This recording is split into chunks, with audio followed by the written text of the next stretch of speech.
Hello, welcome to Daily News from Al-Jayat TV.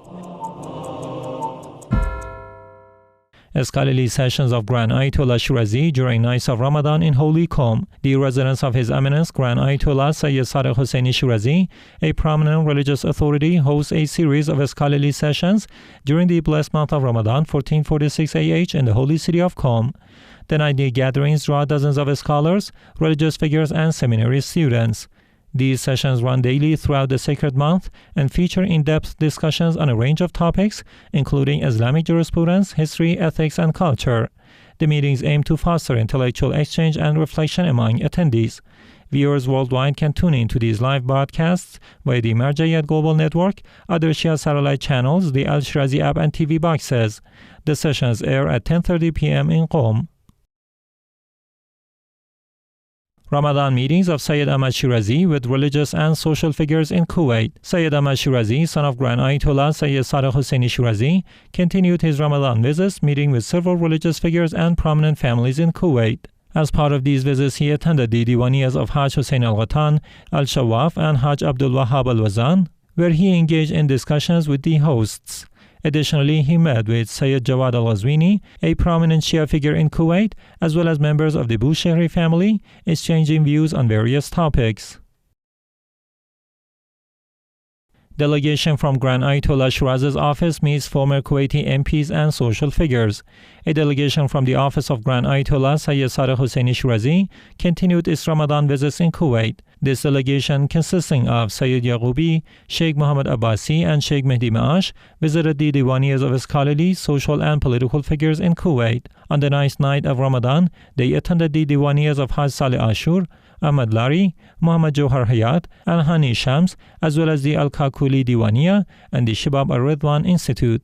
During these visits, they conveyed the greetings, prayers, and recommendations of Grand Ayatollah Shirazi to their hosts. Husayniyah Al-Najaf Al-Ashraf hosts religious figures in the holy city of Najaf. During the blessed days of Ramadan, Husayniyah Al-Najaf Al-Ashraf, a center affiliated with the religious authority in Najaf, has hosted notable figures and servants of the Al-Bayt, peace be upon them. Among them was Sayyid Zaki Al-Jariyo, director of the Husseini Mawakib Institute in Iraq, who was honored for his efforts in supporting Husseini rituals and processions. Additionally, several community leaders, servants of Imam Hussein, peace be upon him, and trusted figures in Najaf expressed their appreciation for the efforts of the Husayniyah's organizers and commended its role in promoting Husseini culture and religious traditions. Commemoration of Lady Khadijah's passing at Al-Bayt Center in Mahajanga. Recently, the Al-Bayt Center in Mahajanga City, Madagascar, held a commemoration ceremony marking the passing anniversary of al-Mu'mineen Lady Khadijah, peace be upon her. This event was attended by dozens of followers of the Ahlul-Bayt and highlighted her significant contributions to the spread of Islam and her unwavering support for the Holy Prophet of Islam. Al-Wahi Institute's efforts to facilitate orphan marriages in Najaf. The Al-Wahi Institute for Orphans Marriage, affiliated with the Al-Sharq Global TV network, held its regular meeting under the leadership of Haj Nasir Al-Shahmani.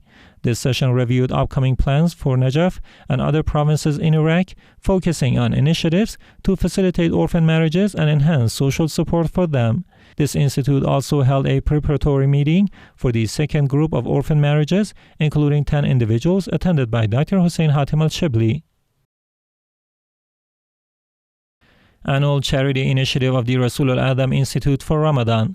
In honor of Ramadan 1446, the Rasul al-Adam Cultural and Charitable Institute in the holy city of Kadhimayn distributed dozens of aid packages to underprivileged families around Baghdad. This initiative was carried out in accordance with the guidance of Grand Ayatollah Sayyid Husseini Shirazi, aiming to support those in need and in dedication to the well-being and reappearance of Imam al-Mahdi. Lady Abiha Institute distributes aid close to over 800 orphans for Imam Hassan's birth anniversary. As part of celebrations for the birth anniversary of Imam Hassan al-Mujtaba, peace be upon him, the Lady Abiha Cultural and Charitable Institute in the holy city of Karbala has prepared to distribute aid clothing to orphans under its care. This institute announced that 806 orphans would benefit from this initiative, carried out in line with the recommendations of Grand Ayatollah Sayyid Husseini Shirazi regarding orphans and needy support. The institute also expressed gratitude to all donors who contributed to this year's program. Key discussions in Grand Ayatollah Shirazi's scholarly sessions on 11th and 12th nights of Ramadan. During the 11th night of his scholarly sessions, Grand Ayatollah Sayyid Husseini Shirazi addressed a question about swallowing mucus during fasting. He cited the ruling of the late author of Al-Wahi, stating that swallowing mucus from the chest or nasal secretions before they reach the mouth is permissible, though it is recommended to avoid it once it reaches the mouth. He further clarified that the caution mentioned in Al-Wahi is recommended rather than obligatory. Other topics discussed included the ruling on istikhara for non-obligatory matters, unconventional eating and drinking, inhaling thick smoke while fasting, the meaning of tawakkul, using government-subsidized bread as fidya, signs of maturity in Islamic law, differences among scholars on prayer timing, leaving a will to pay khums from a third of one's wealth, fasting rules when reaching home in the afternoon, and taking heart medication while fasting.